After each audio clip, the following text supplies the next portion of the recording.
but I did see something.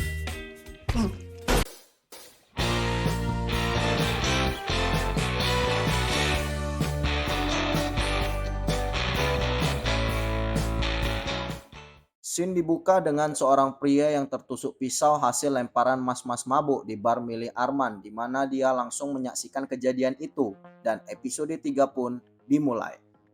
Dari jauh tampak Nadia berjalan masuk ke ruangan tengah bar miliknya dengan mata yang cukup terbakal kecil dengan api-api cemburu melihat Arman sedang bertatapan dan berbicara dengan Tony.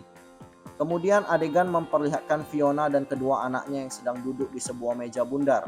Saat itu, Fiona menegur Chris anaknya yang datang ke sana mengenakan sandal kebanggaannya.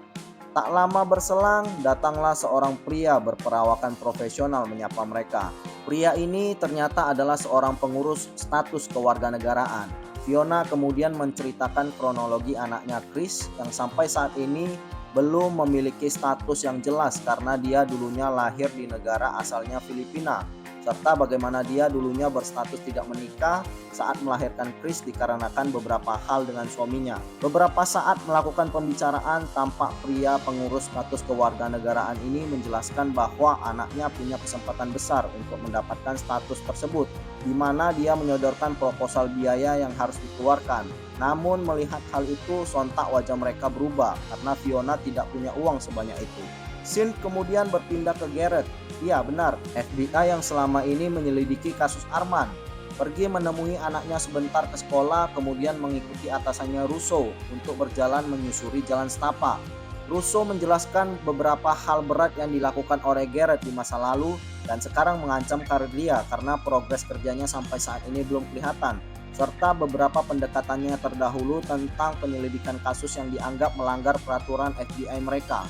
Sedikit adu argumen tampak dari wajah mereka berdua, di mana Russo atasannya ingin menarik Garrett keluar dari kasus ini. Sementara Garrett berjanji akan menyelesaikan kasus Arman ini, dan akhirnya Russo pun pergi. Di adegan lain, tampak Tony membawa anaknya Luka melakukan check-up rutin bersama sepasang ibu dan anak yang juga memiliki case kesehatan yang sama. Tak lama kemudian, dokter pun menjumpai Tony dan menjelaskan bahwa hasil tes kemarin sudah keluar dan banyak hal abnormal pada tubuh anaknya sehingga prosedur pengobatan harus ditunda untuk kemudian dilakukan tes kembali. Sembari Tony menjelaskan ke anaknya, Garrett pun muncul menjumpai Tony. Tony dengan sedikit muka terkejut berbicara kepada Garrett. Di sini Garrett to the point aja marah dan mengancam Tony bahwa dia dapat dideportasi karena berbohong kepada federal agent tentang hubungannya dengan Arman Morales. Di argumentasi lain, Garrett pun menawarkan diri sembari memaksa Tony untuk menjadi mata-mata dia di dalam organisasi Arman karena Tony sudah bekerja di sana. Ya tentunya kembali dengan ancaman yang ia berikan tadi ke Tony. Tony pun marah dan pergi dari sana. Di sebuah ruang tamu, tampak Arman bersama Hayek dan anaknya dengan suasana sedang bahagia karena sedang dalam persiapan untuk pernikahan anaknya. Hayek kemudian tampak menjelaskan sesuatu dan memberikan sedikit pekerjaan yang harus ditangani oleh Arman langsung dan memberinya secari kertas. Arman tampak menanyakan ini dengan serius kepada Hayek, kemudian pun bergegas pergi. Shin kemudian berpindah ke bar tempat biasa Arman berada. Jadi ceritanya ini dia lagi nelepon-nelepon orang yang ada di secari kertas yang diberikan Hayek tadi. Ternyata Hayek ingin dia memastikan tamu yang datang ke pernikahan anaknya nanti membayar hutang mereka kepada Hayek. Selesai menelepon satu persatu orang, Nadia pun nampak menjumpai Arman. Sekarang ini ambisi Arman dan Nadia adalah bisa menjadi orang kepercayaan Hayek sepenuhnya agar Hayek memandangnya lebih terhormat lagi dan memberikannya saham di hotel milik Hayek yang mana barnya diurus oleh Nadia dan Arman sekarang. Jadi ya Nadia memotivasi sekaligus membakar-bakar Arman nih ceritanya, supaya dia lebih ambisius lagi untuk bisa berkuasa di kemudian hari karena sudah cukup bekerja keras selama ini. Nah, gak lama berselang, Eric, kenalan Arman di dalam pemerintahan, menggambarkan ada masalah di mana orang dalam sana mau membocorkan rahasia bisnis gelap Arman ini dan meminta sejumlah uang tutup mulut darinya. Arman tampak tak senang dan menyuruh orang itu untuk datang ke klub mengambil uang tersebut kalau mau.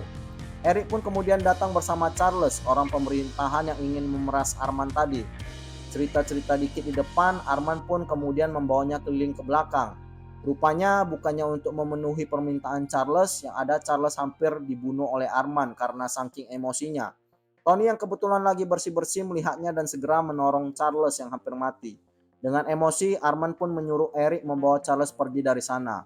Lanjut, dengan guncangan mental yang cukup dalam diri Tony karena melihat kebrutalan Arman yang hampir membunuh orang, akhirnya dia pun menemui Garrett dan setuju untuk bekerja sama dengan menjadi mata-mata FBI dalam organisasi kriminal Arman, dengan permintaan agar dia selalu dilindungi dan juga tidak dideportasi. Garrett kemudian menjelaskan bahwa apabila informasi yang ia dapat membantu investigasi, tentu permintaan Tony dapat dikabulkan. Tanpa basa-basi, Garrett memberitahu Tony bahwa dia ingin informasi tentang uang yang akan diberikan dalam pernikahan keluarga Hayek dan siapa saja yang memberikan.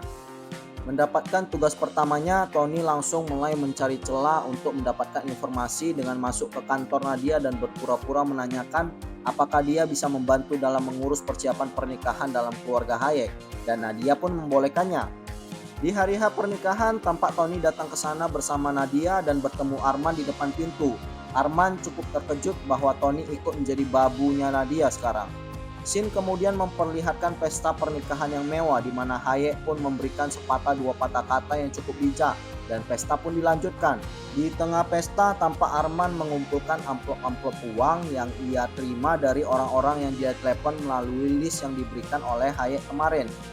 Ia kemudian menghitung dan merekapnya di ruang kantor di atas di mana tampak Tony mengintai dari balik pintu yang terbuka.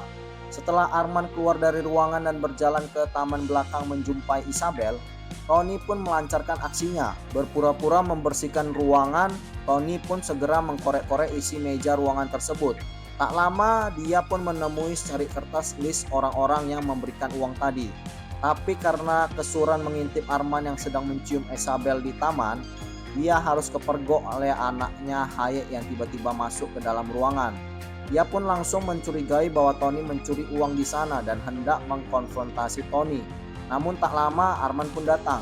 Karena Tony tidak terbukti mencuri apa-apa, akhirnya anaknya Hayek tadi pun pergi dengan emosi. Setelah itu Arman mencoba menenangkan Tony, namun malah mendapatkan tatapan ketakutan dari Tony. Saat itu pun Arman marah dan cekcok pun terjadi karena Arman kesal dengan Tony yang tiba-tiba berubah sikapnya kepada Arman. Scene kemudian berpindah ke dalam kamar di mana Fiona terlihat berdebat cukup hebat dengan anaknya Chris yang masih sedih, miris, dan kecewa dengan statusnya saat ini. Karena Fiona mencoba menjelaskan dengan bergelimang air mata, Chris pun akhirnya tidak tegaan dan menenangkan ibunya. Adegan kemudian berlanjut ke Tony yang menemui Garrett, tapi bukan memberi secari kertas yang diinginkan Garrett tadi. Dia malah memberikan walkie-talkie dan menyarankan Garrett untuk pergi ke ulang tahun anaknya dan memberikan hadiah itu. Scene kemudian memperlihatkan Tony yang tampak berbincang serius dengan dokter yang menangani penyakit luka. Di sana dokter ternyata menjelaskan bahwa luka dalam kondisi sangat buruk dan ia butuh cangkok jantung baru agar bisa terus hidup. Namun, itu tidak bisa dilakukan di rumah sakit mereka karena memiliki resiko yang sangat besar dan berbahaya. Mendengar tidak adanya solusi yang konkret dari dokter, Tony terlihat sangat terpukul dan kecewa. Bagaimana kelanjutannya setelah ini? Tentu saksikan di episode 4 The Cleaning Lady hanya di Alpha Movie. Memberikan rangkuman cerita film secara singkat, padat, dan tidak membosankan. Sampai jumpa.